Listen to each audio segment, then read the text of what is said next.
Apply to all Yom Tovim. So why the Mishnah mentioned Rosh Hashanah? Because that's the 2-day Yontif that exists where the Mishnah was said. The Mishnah was said in Eretz Yisrael. In Eretz Yisrael, in the 2nd century, the only 2-day Yontif they had was Rosh Hashanah. Okay, so there you go. Machlokes Rishonim about how to understand the Mishnah, and it actually has practical consequences.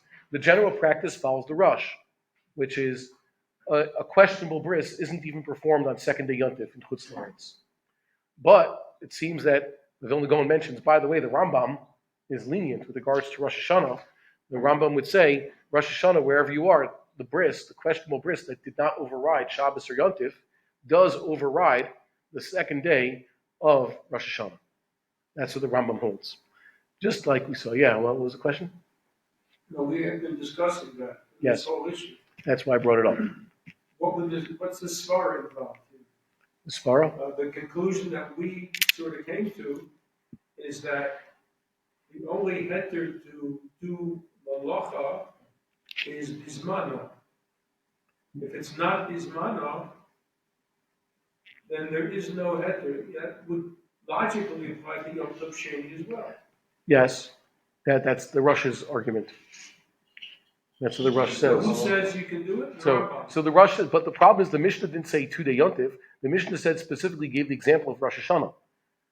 Okay? So the Rush you have to ask the Rush if that is true. Why did Gemara the Mishnah say 2-day Yontif? The Rosh Hashanah they had, because that's the 2-day Yontif they had in Eretz Yisrael. The Mishnah doesn't mention the reality of 2-day Yontif elsewhere, because the Mishnah is in Eretz Yisrael. The problem with that interpretation, this is why I showed the youngsters 2 weeks ago, is that you turn a little bit farther in your Shas, you get to the Gemara, the Mishnayos in Eruvin, and right there in Eruvin, they're discussing 2-day Yontif in Chutz La'aretz, in the Mishnayos. So the Mishnah does occasionally discuss 2-day Yontif or just not even 2-day Yontif per se, but other situations that existed in Chutz La'aretz as opposed to Eretz Yisrael. Those are still accounted for in the Mishnah, not just in the Bavli. So, yeah, we're left with the Rambam's interpretation instead. What's the halacha? Well, it's a machlokes. Yeah, but I mean, what do we do today? As I said, the general practice is brises that are pushed off for whatever reason, for whatever suffix, they don't do them on Yontif and they don't do them on Shabbos across the board. However, I'm sure there must be Yemenites or Grunics who do come across, let's say, the child who's born. It happened, it probably happened this year. What day was Rosh Hashanah? Thursday, Friday, Shabbos? Yeah. So a child born right as Rosh Hashanah was coming in, so the Rambamists would have held the circumcision on Friday, because the bris overrides the Yontif Sheni of Rosh Hashanah. Sorry, it wouldn't override the Yontif Sheni of Rosh Hashanah. It would override any other Yontif. Dafka Rosh Hashanah can't, because Rosh Hashanah is, well, yeah, if it was a 2-day Yontif of Passover, so it would override the 2nd day of Yontif. And the svara for that would be? The reason the Mishnah mentioned Rosh Hashanah specifically was not because the Mishnah only discussed Eretz Yisrael reality, but because the 2nd day of Rosh Hashanah is just as holy as the first. But any other Yontif, the 2nd day of Yontif is less holy than the first. So the bris would override this. So what's the svara for overriding? The svara for overriding is you got to do Milah as soon as possible. Okay? There's a reason Makdim and mitzvahs, and he already was supposed to be brist. So for these and other issues, Chazal ignored the kedusha of Yontif Sheni. There's another example, the best example, which even beats 2-day Rosh Hashanah, is on Shabbos and Yom Kippur we don't do any burials; those are off the table. If it's Yontif Rishon or Stam Yontif, so we have Goyim do it for us. And if it's Yontif Sheni, any Yontif Sheni, including Rosh Hashanah, including Eretz Yisrael, Yontif Sheni, even the Jews, dig the grave and perform the burial as though it's a weekday. Okay? So there is what they said, that there are certain things that they said that the Kedusha of Yontif does not apply to the 2nd day. But the Rambam says, Yom Ha'arichta, Kedusha Achas, which is already a sugya. He says it even existed in Jerusalem that way. So the bris, this questionable bris, does not override the the second day of Rosh Hashanah, but it would override other Yom Tovim. It's not a questionable bris. That's the point. But no, the question. I mean, the child was born during the Nishmasher. Okay. It was postponed because it started off questionable. But now we know it's the 9th day, it's the 10th day, 11th day, whatever day it is. We know that the kid is required. The second day Shavuos, the kid is required at this point, no matter what, to have a milah. But what we're saying is, since it's either way, if it's not Gizmana, put it off till it's regular day. Okay. Or we're saying the first possible day we should do the first, which is what you're saying the Gra and the Rambam said. Yeah. So I'll read it to you here.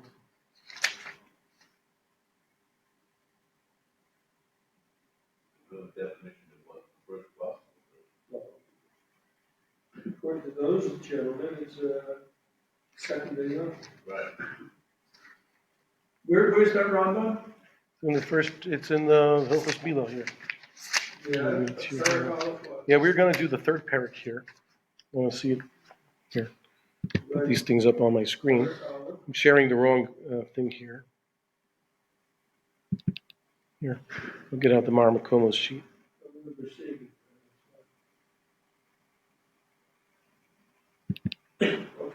Here. Let's see if everybody can see it on the screen.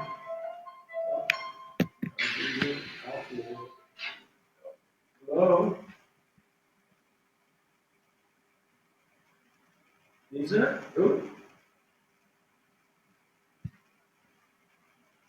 Okay, here it goes. Ready? Okay. Adiba Babai Tachshav. Esther Nipsei, Redan Ozer.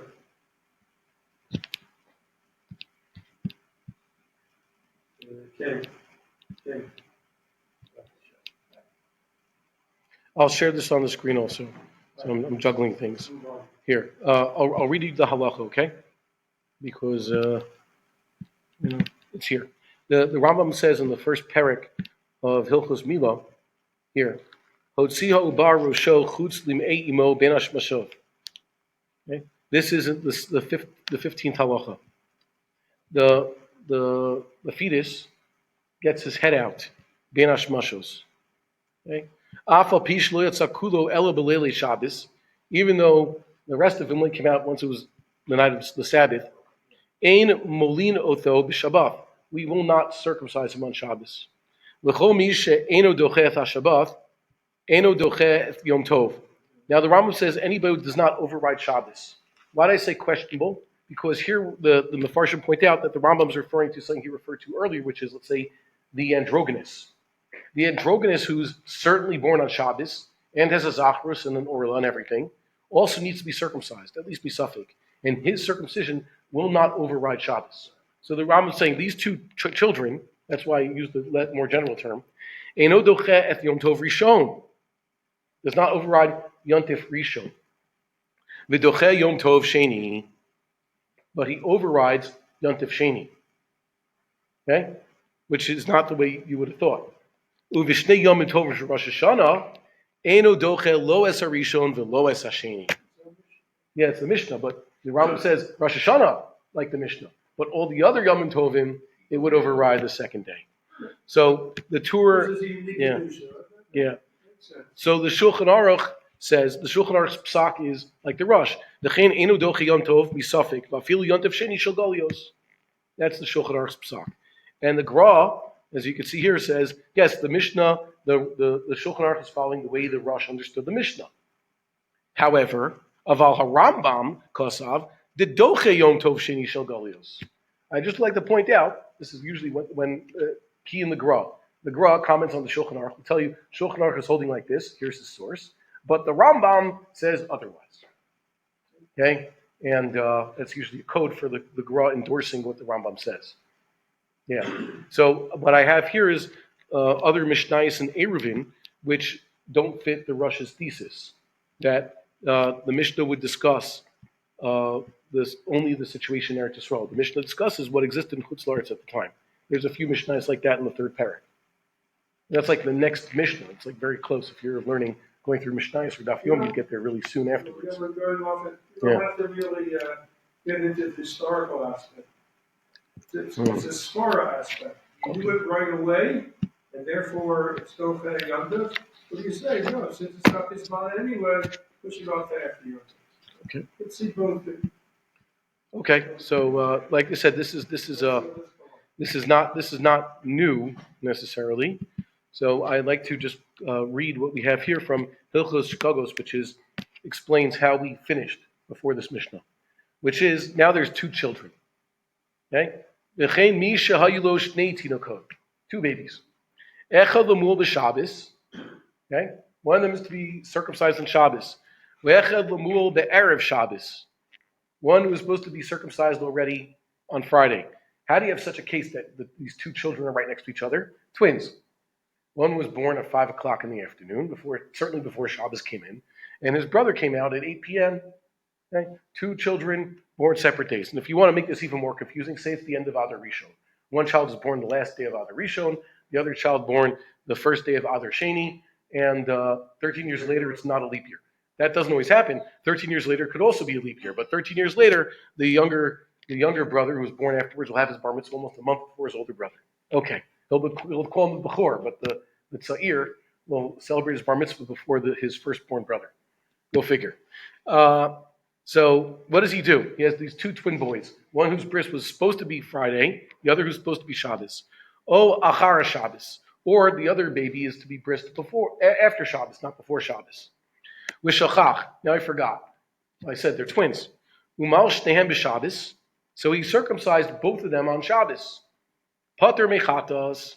If he did this unwittingly, wasn't bemazed. No one told him, by the way, if there's a child here who shouldn't be circumcised on Shabbos, it's a malacha.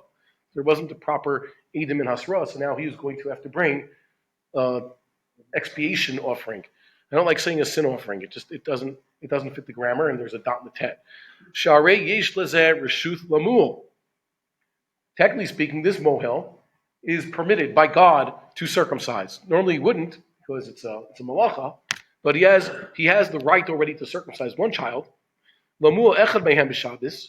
With Shabbos dechuya he etzlo. So now Shabbos is pushed off. He's walking around with the get out of Shabbos free card because he's the mohel.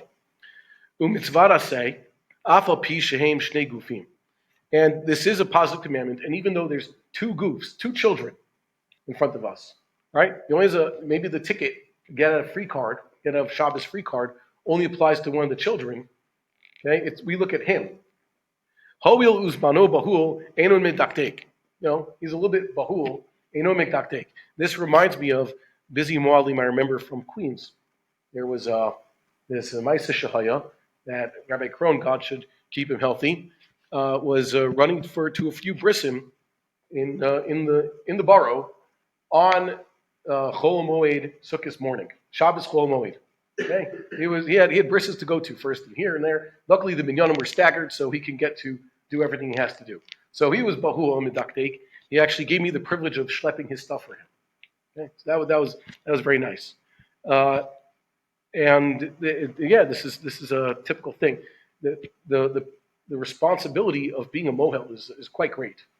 Okay? Most people shy away from the risk, the obvious risk involved in being a surgeon. Let's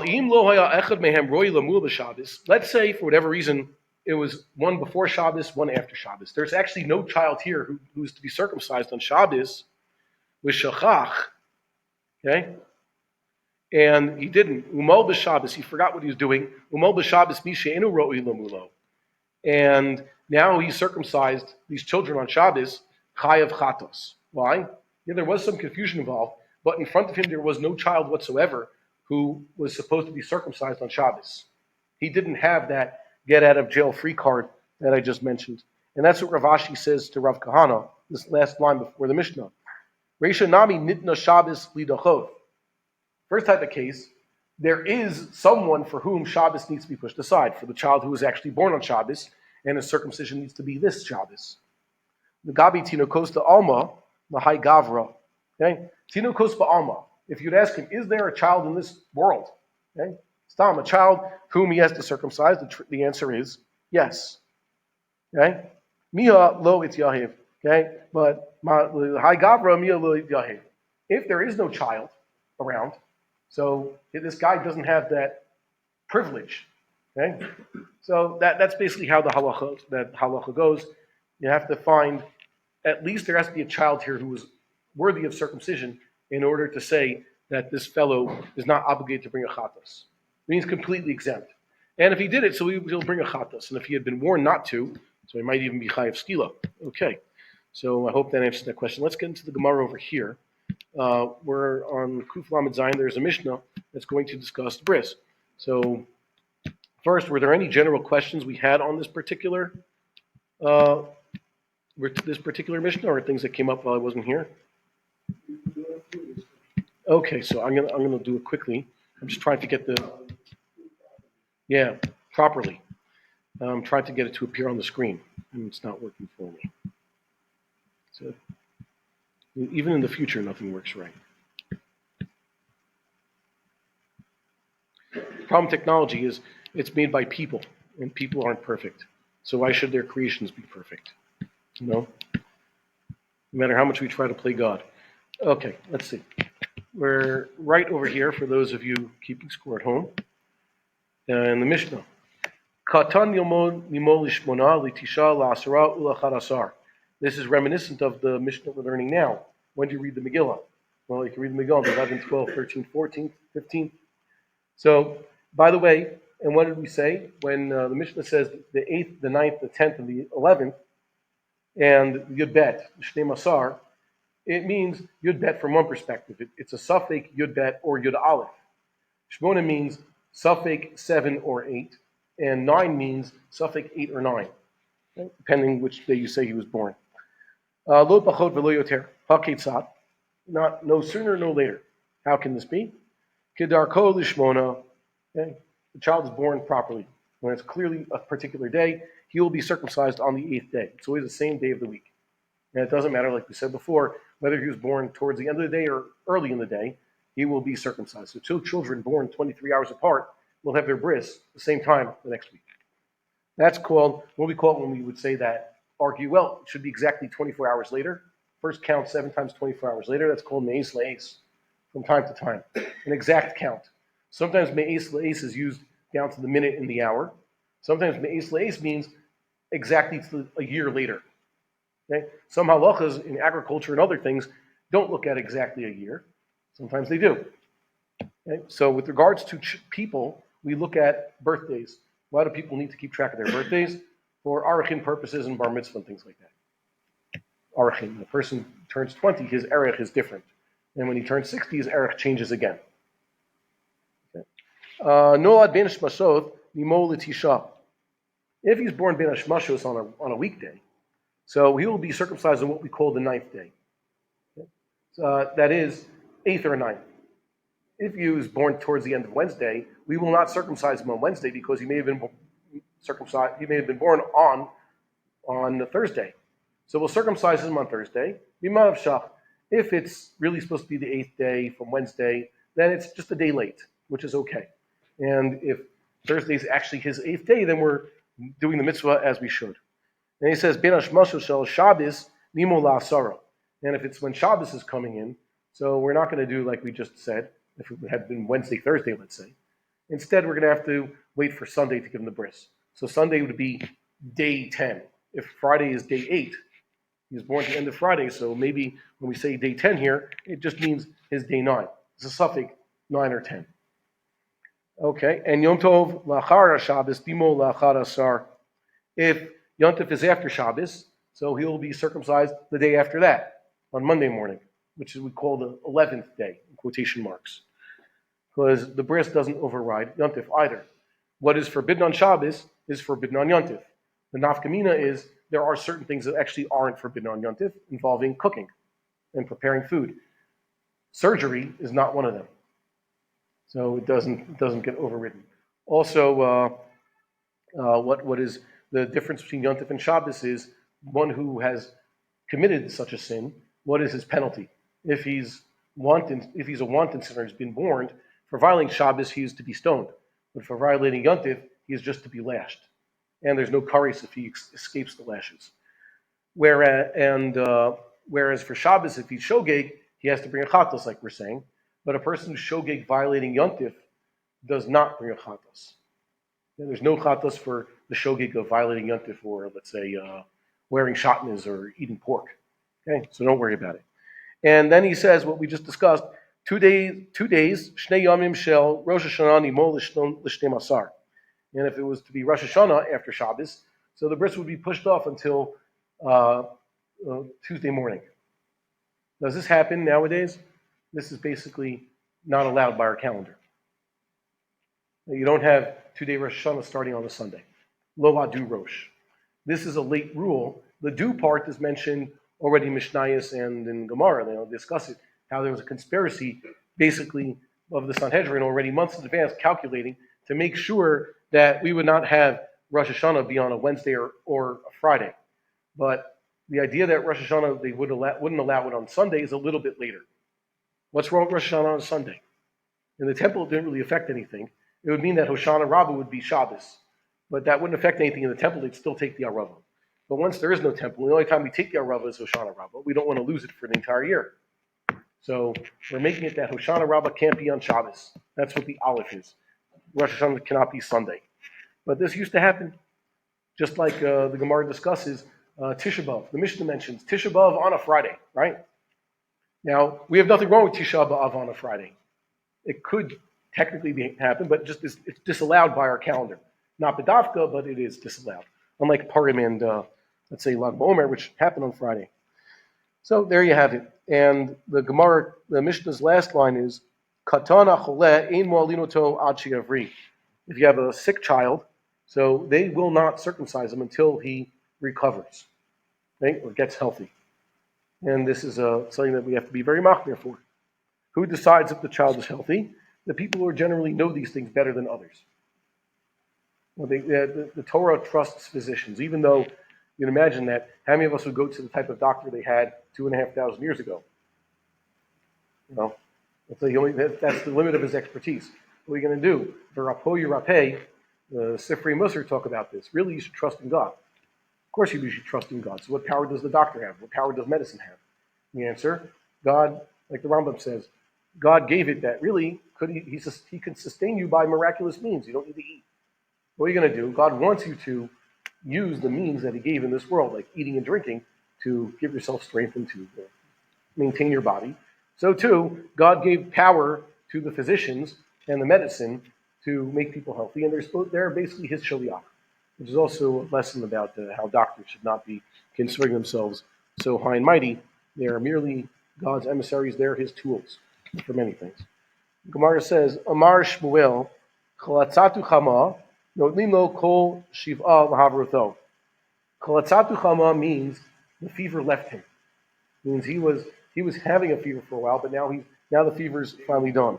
Well, yeah. So that's how the Rashi says it. Chalatzatu is actually a good thing. Let him go. Chilutz. Okay. He's been saved from this fever. Fevers usually indicate what? There's something going on, so the body's trying to fight it. So you give him 7 days from when the fever breaks. Okay, so mark the day. The child is, I don't know, let's say on day 6, the fever breaks. So you're not going to bris him according to Shmuel on day 8. You're going to have to look at the clock from day 6 and wait for day 13. Add 7 days. Okay. So for this halacha, we have to count me'eth la'eth. It means exactly 7 times 24 hours from when the fever breaks in order to circumcise this child. Well, what's the consideration? Well, the assumption is let's say to initially determine the day of the circumcision, we do not count me'eth la'eth. We just say child born on halachic Wednesday is to be circumcised a week later on halachic Wednesday, even if it ends up being less than 7 times 24 hours after his birth, right? But for this din, maybe we should count me'eth la'eth, because we're talking about not a halachic ritual rule, but we're talking about something involving his health. It actually needs a full 7 days. Tashma, what? Shmuel said it was called Shiur. Yeah, all 7. What's the definition of belief? Yeah. Okay, so See, the problem is there are times in the Gemara where they say Kol Shiva, they didn't mean the Ace Lace. They have to, each case on its own. So we're going to see. Let's see if there's a proof to this. It says in a brisa, the Tani Luda. Rashi says Luda is the Chacham's name, which is an odd name. But that's what it does. Yom Havrato Kiyom Hivalado. The day of his recovery is like the day he was born. Now, what do you mean by that? Milah. Does this not mean Ma Yomi Valdo Lo Ba'inan Meithle? Concerning the day he's born, we don't actually look at the clock. We don't study the child's birth certificate saying, well, he was born at 10:30 in the morning, so a week later the bris will be no earlier than 10:30 in the morning. Do we do that? No, we don't. We don't look at Meithle. Av Yom Havrato Lo Ba'inan Meithle. Maybe it means that with regards to the day of his recovery, he recovered from the fever on what's today, Thursday at 10:48 a.m. So the bris will only be held a week from today, no earlier than 10:48 a.m. That's the proposal. And the Gemara rejects this and says, no, lo, adif yom havarato miyomi valado. The day he recovers is better or stronger, preferred to the day that he was born. I mean, it does have this ace status. With regards to the day he's born and calculating when the bris should be, we don't look me'is la'es. It's good enough. Child born on Wednesday will be circumcised on Wednesday. Child born Thursday, circumcised Thursday. We won't look at the clock. We don't need to. With regards to when he recovered, we would require me'is la'es. Okay, so this seems to make perfect sense. Basically, if I were, let's say, just reading what we have in front of us, I would say that a child who recovers from sickness is only to be circumcised when exactly a week, only no less than a week after he recovers. Right? Is that the halacha? Okay, is there exceptions to that, or there's what to say? So let's read what the Rambam says generally, because actually there is exceptions that are made already by Rishonim. And that is, not every disease is the same. The Mishnah had said that we only circumcise him once he recovers, right? Without Shmuel, when would you have performed the circumcision? Well, yeah, maybe the next day. Sorry about that. Just make this quiet. Maybe you would have said the next day, but it's actually a little bit more complicated than that, because there are those who are quite lenient with this regard. Quite lenient. I'll put it on the screen for the benefit of those at home. This also is in Hilchos Milah of the Rambam, but the circuit is also brought there in the Shulchan Aruch and everywhere else. We use the Rambam because he says it the most, I guess, succinctly. Okay? Listen to what the Rambam says, and then I'll read you some other opinions. He says, Choleh ein molinoto ad shiavri. The sick child, we only circumcise him once he has gotten healthy again. Umonin lo me'et sheyechi mecholyo, or yichyeh. Okay? We basically count this from when he recovers from his sickness. Shivat yamim me'et leit, v'achar kach molinoto. We count 7 days, 7 times 24 hours from when he recovered, and then we circumcise him. Exception, v'amed dvarim amurim. Okay? Whoa, so now this was a chumrah, now the Rambam's limiting the chumrah. B'shechalatzatu chama. Yes, when, let's say, the fever left him, the case Shmuel described. V'chayotze b'cholizeh, and other similar diseases. Aval im ka'avulo einav be'et sheyitpatchu einav. Let's say he had eye ache. He's got conjunctivitis or something like that. A little thing in the eyes. That, by the way, that's not something that's really connected to, that should affect the circumcision. V'yirafa'u molinoto miyad. Okay? Then we circumcise him right away. Kayotzi bazeh. The general commentaries of the Rambam say the Rambam is referring to diseases of the entire body. The child's got something throughout. But if it's something like I said, the example he gave, he's got a problem with his eyes. He's got something in his mouth a little bit. That they would circumcise him right away. And other similar cases. So consult your doctor. Now this is like I say, this is a major kulam. But by the way, that's what they do. You have mu'alim and doctors who suddenly clear a child Have you ever been to, we're going through the bris, 4 o'clock in the afternoon, get everybody, someone makes some sandwiches, we're going to have the bris today. Have you ever heard such a thing? Really, I've attended such things, where they finally got the clear to make the bris. Normally, if I understood this, that every disease, you got to wait 7 times 24 hours, they have time to prepare. The father will tell everybody, my child Baruch Hashem recovered from his disease at Thursday morning at 10:52 a.m. We'll have the bris next Thursday at noon at Beit Knesset on the Sea in Jerusalem. Please come. Now you have 7 days to get everything ready. But sometimes they do a bris, like I said, 4 o'clock in the afternoon. Why? Because the doctors cleared the child at 10 a.m. So that gives enough time to find them all and get some food and find a place and do it. This has happened. People are lenient. So the Rambam gives other examples. Katan shenimtza b'shmini shelo yarok bioter. He's very green. By the way, yarok is mishneh color for yellow. Yarok means anything from blue to yellow. Okay? That's why if they meant dafka green, they would say yarok kiyerek or kakarti, like a leek, green. That's why Rashi can refer to tchelis as a type of yarok. He's being Greek about it. They consider blue a type of green. And of course yellow. And red is used to refer to everything from purple to orange. What we call orange, that's a new word. That's a new word in English, and it's even a new word in Hebrew. They use the modern Hebrew word katon.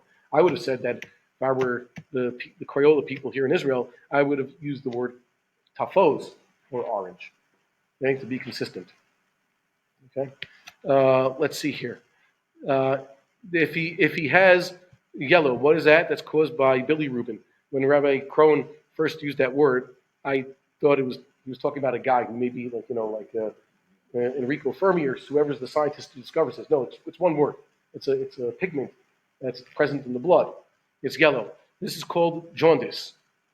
Now, how do you get over jaundice? Well, there are pills, or you just keep the kid in the sun or something like that, like a raisin, and then he'll recover from it. Ad she'poldo dam v'yachzeru marav k'mar'ei haktanim habriim.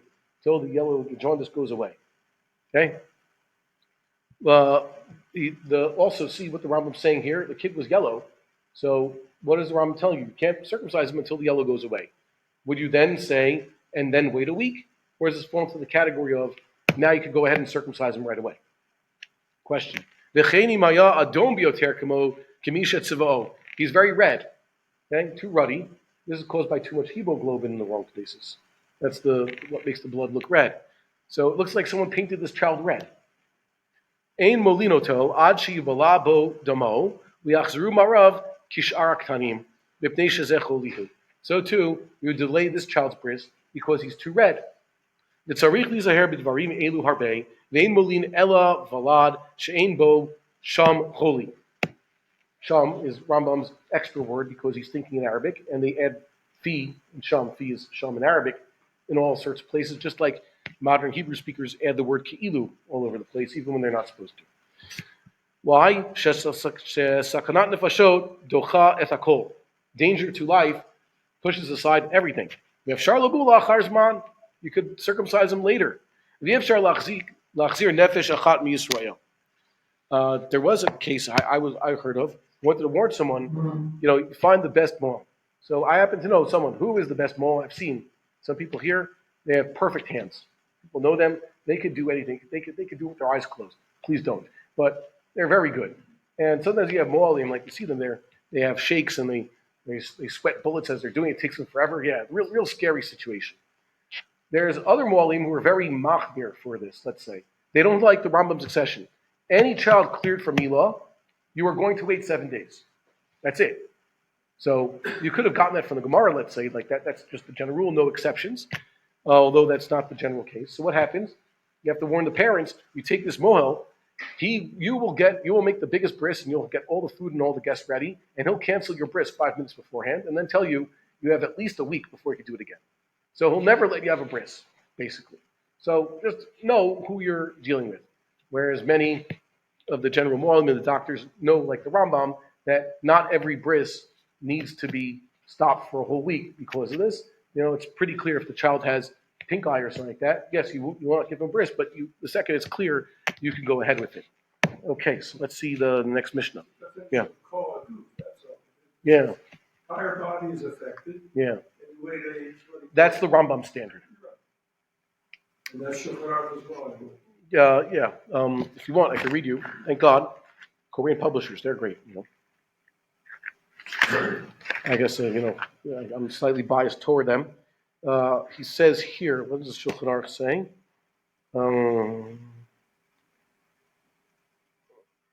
Some say don't do it on Thursdays and Fridays.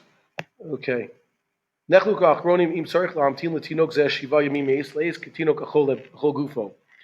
cases of the jaundice and the two red, also those are subject to machlokas. They consider that kol gufo or just in skin. This is in Shulchan Aruch Yordei Al Reish Samech Gimel, Ayin Sham. But then again, you're probably not going to have this question come up. It's usually the Moalim, they're very experienced with this, so they'll tell you what the story is. Next Mishnah talks about tzitz and ma'akavim. Tzitz means pieces of skin. Anybody here know how a bris is conducted? Anybody here done a bris before? Know the intricacies? We're not going to bring visual aids except for just the sleeve of a jacket. This is the one they taught over here. Okay? I assume everybody is circumcised, so we don't have much experience. Okay? This is what they call the atara, or the corona. And if a man is uncircumcised, so the foreskin basically covers everything. Okay? Except when it's pulled back. Okay? You can pull it back. Sometimes when he is aroused also, it shows. That's what the Mishnah is talking about. The child even, you could see it. Now, how did they used to circumcise in the olden days? They would make an incision, okay? Very difficult, with some sort of knife or scissors, make an incision underneath the foreskin and then cut around. It would have a flap, an incision here and there, flaps on two sides, then cut that off. But once you get rid of the foreskin, there's still a second membrane over the corona that has to be pulled back. That's the priya. There's a new method. By new, I don't mean new in our days, but something that basically all the Mohalim do. There was originally some opposition to this method. And that is, the Mohel, before the bris, probes. He takes some sort of metal, not necessarily sharp, not sharp, but something that's thin and metallic, to put underneath the Or HaPriya. He goes under the foreskin, even underneath this membrane, and circles around the corona in order to separate already the Or HaPriya from the corona. And then he uses some sort of, maybe just his fingers. Rabbi Giat, who trains everybody, he has perfect hands. So he can do this probing and then just pull the foreskin and this one and put it through the magain. What's the magain? A slotted piece of metal. A thin slot, because it's just skin. It goes through the slot, and basically now both the Orla and the Ora Priya are exposed in the slot. The corona is underneath this magain. And then they take a simple scalpel and cut it off very quickly. That's how Milah is done today. So the Ora Priya is taken off simultaneously. Okay, questions about that? Yeah, I'm sure many of you have already had the privilege of being a Sandik, right? Okay, did you watch? No. Okay, yeah, especially if it's your grandson, you probably too a little bit. So I don't know, I've never heard of a man who declined to be the Sandik for his grandson, because it's a privilege. But many of them say, but they did not look. Okay? So, and some actually know this, and some people, as you know, the mohel is always there. There's always the type of people who are like right there with the mohel, like looking and have what to comment on. There you go. So the tzitz ma'akev usually doesn't happen nowadays. You know why? Because assuming they did a proper tfisa and they put the foreskin through the magain, through the slit, they cut it, everything was taken. Okay? And then it's a very easy process after that. But before they used this magain method, so like I said, they had to do an incision here and there, and there might have been a little bit of skin left that's still covering the corona. So that would be ma'akev esamila. That's what the Mishnah is discussing. So it talks about the basar chofeh et rova Torah. It is referring to the flesh that covers most. Is that what rov means? Of the atara. Okay? So you read Rashi, Hisafa gavoa makevet et agid saviv imena mishapev yured l'rosho. Here he's talking about the ridge of the corona, the coronal ridge. Okay? So the skin that cuts that, anything of that skin that's covering the ridge, basically you have to see all of it around, like a circumference. So that would be what's holding up the bris, such that if the mohel left some of that, so you'd have to continue. And there's a little bit more to excise. Okay? If you would have a child who is not completely circumcised and he's a Kohen, he is disqualified from eating truma, for example. The Kohen feeds truma to his family, his wife, who was not born a Kohenes, and his daughters and his children and his slaves and even his animals. But if his son is not properly circumcised, that son will not be eating truma. And also, we talk about this, that son will not serve in the temple either until he's properly circumcised, and he will not be eating of Korban Pesach. And it's considered the father's sin. The father is not qualified to eat Korban Pesach, kol od, as long as his son is not properly circumcised. Let's see here. V'imhaya bal basar mitakno mipnei marit ha'ayin. Ooh, marasayin. If he's what we call corpulent, for some reason, yeah. And why they mention the baby in this case? Because if a man is properly circumcised or is circumcised in adulthood, he doesn't have baby fat. Children's skin and flesh behaves differently. So sometimes they do a proper circumcision, but then it creeps again. What is a Moshech Bar Lasso? The Rambam says Moshech Bar Lasso is Chayav Kares, is a person who just goes around life, continues his life, Nimshach B'Chayav, without having himself circumcised. But other Rishonim, and even the modern day interpretation of this, say no. They used to have a means of making a Jewish person who's circumcised cover up the fact that he's circumcised, or even regrow his foreskin. Is that possible? And the answer is yes. That's what they're discussing. Certain Misyavnim did this. You still have a little bit of skin. Remember, the foreskin is contiguous with the skin of the body. Okay? So nowadays, you can actually see as people are circumcised, there's actually a line underneath the corona on the shaft that shows up to what point the foreskin was removed. Sometimes they remove a lot of it. Remember, they're just below the corona, but if you take a look, you'll see that it's actually, for many, the line of the excision where the circumcision took place is quite distant from the coronal ridge. Now, in the olden days, they did less or more, whatever it might be. If let's say a person had just the minimum of bris milah, the entire corona showing, but that's where the foreskin returns. So you stretch some of the foreskin over, once again, the corona, and you clamp it into place. You use some sort of clip or something like that. Now, this is unpleasant, but you hold it there for a while, and eventually that skin will stretch and begin to recover, not like recover in one word, re-hyphenate, cover the corona, such that he does this long enough, and they actually have weights and stuff. This is a whole business among certain Gentiles in America nowadays. Eventually, he will look like he was never gemaled. The Rabbi Barshbill's word for mahul, circumcised. Okay? So you could have cases where also among children, where after the circumcision was performed perfectly fine, but for some reason it looks very close. It looks borderline. Okay? That's it is, borderline. You see, it looks like, did they do a complete circumcision or did they not? That's what we're talking about. So in such a case, they should take off a little bit more because of maris ayin, the way it looks. And maris ayin means it looks like someone's doing something wrong. So we step in and make even the chashash. Okay? Should not even have a question that someone is doing something wrong here. Mal v'lo parat hamilah kilu lo mal, kilu lo mal. If he were to take off the foreskin, the proper circumcision, but not take off the or hapriya, the second layer, so it's as though he did nothing. Nowadays, like I said, this doesn't come up because of the method that they're using, the probing method, and taking off the or hapriya with the or hamila. But in Achinami, I heard that some places they still do it. You know, they first need to do dafka a bris, and then they'll open up the or hapriya. Okay, anybody here ever do a circumcision? No.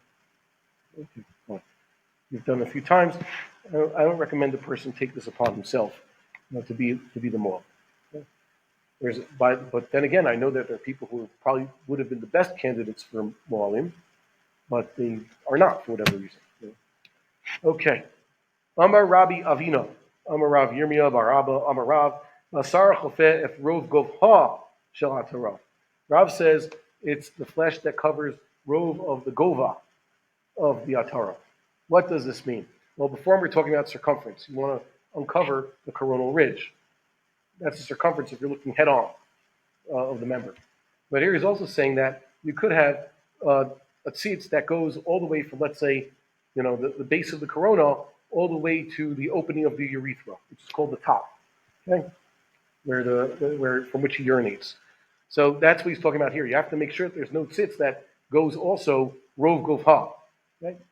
So get clear the entire circumference, and also from you're looking head on, also get rid of anything that would be hanging over, not even rov of the circumference, but covering from coronal ridge all the way to the top where the urethra is. Questions about that? Like I said, this doesn't really happen nowadays because the method used basically takes off everything very quickly. And they also have certain clamps nowadays. If you're interested in scarring yourself for life, you could actually take a look about how these clamps work. You know what I'm talking about? Yeah, yeah, they have all sorts of things. I've seen them once used, once again by Rabbi Krohn. He demonstrated it for Rabbi Tendler years ago. I was there. It was in 2006, the day after Thanksgiving, and I think he was quite impressed. Rabbi Krohn says, my father built this thing, and I'm going to show it to you how it works, and that's what they did. Okay, special cases. Yeah, not for the weak-hearted. Yeah, they use certain things. Sometimes they just use what a lot of Moalim also hemostat. They call the hemostat a clamp. Okay, what's the hemostat? So what does it do? Well, hemostat means stop the blood. Okay, stop the blood from flowing certain things. It looks like a scissors, but it's not. It's not sharp. They use it to get underneath the foreskin and then clamp it. In modern Hebrew, the Moal calls it a mosquito. So they clamp there in order to be able to pull the skin. Sometimes it's hard to pull the skin into the magain.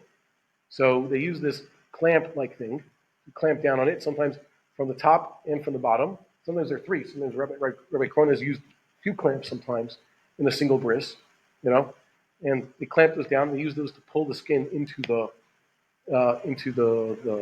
magain. Yeah. So now you're going to start looking. Sometimes you don't need it. Right? It was like Rabbi Giat's, is this a prank? Came time to do the bris. Normally, there's two things. The Ismail. Ismail is just a word that Chazal used from the foreign languages, meaning scalpel. It's double-sided blade. But a lot of the Moalim use sterile surgical blades, single use, and it's only sharp on one side. The handle is repeated use. You take the blade off each time. Okay? New blade every time, every new surgery. So Rabbi Giat came and told me, the one time you're going to do this bris without the handle. I told him I could have just brought my handle from home. I have the mugin and everything, and I have my scalpel. I could have just brought my own handle. He's like, no, I want you to do it. Beli handle. Just hold the blade in your fingertip. A single scalpel blade. So you know what you're doing. Okay? You have to prepare for more difficult situations. Okay, fine. That happens. Let's see here. Baal basar. What if the child is corpulent? Amar Shmuel, katana mesur baal b'vasar ra'uinoto. If you have a child who's in this type of situation, so we examine him, ra'uimoto. In this case, it means an examination. Kol zman shemit kashev v'nir'eh mahul eino tzarich lamul. Wait for him to sustain an erection. For children that young, it just happens spontaneously. You tickle them a certain way. Change the diaper, that's what they do sometimes. So when he's like this, so when he's mit kasheh, so what happens? If he looks pretty gemalid at this point, so that's good enough. Okay? Good enough. Eno tzarich lamul. V'im lav, but if he does not look like the corona is showing, tzarich lamul. So you have to do some more. There's more circumcision involved. Take off more. The Masnisa Tana, in the Mishnah it says, that Rashbag says, Katana Mr. Bal Vasar. Hold on 1 second, I have to put this back on the screen for everybody. If you had such a child, the Mishnah looks at it from the other way. It talks about it in terms of a negative. What does it say here? Hold on 1 second, I have to jump. I forgot also to change the page. I'm very sorry. I hope sufficient. Kuflam Zayin Amud Beis. So they say here, from a different point of view, if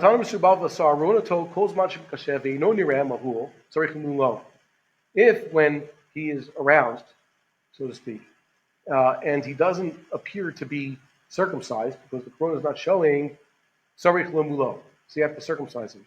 V'im lav, and if not, which would be a double negative, and if he doesn't not look uncircumcised, so you don't have to circumcise him. This is a little bit more of an awkward language when you think about it. So they say, my benayu, and what's the difference the way I say it? Basically, check the kid. You see it? Is he look gemalid or not? And ika benayu nire ve'eno nire, the borderline case. Not for me to view the borderline. Rashi says, borderline, according to one way, doesn't need more circumcision. The other one say borderline does. The stam case. What if it doesn't? What if it doesn't? Now it looks questionable. That's always the case. So I wrote here. Actually, no, this is not a relevant note. But I guess you'd have to ask the mohel.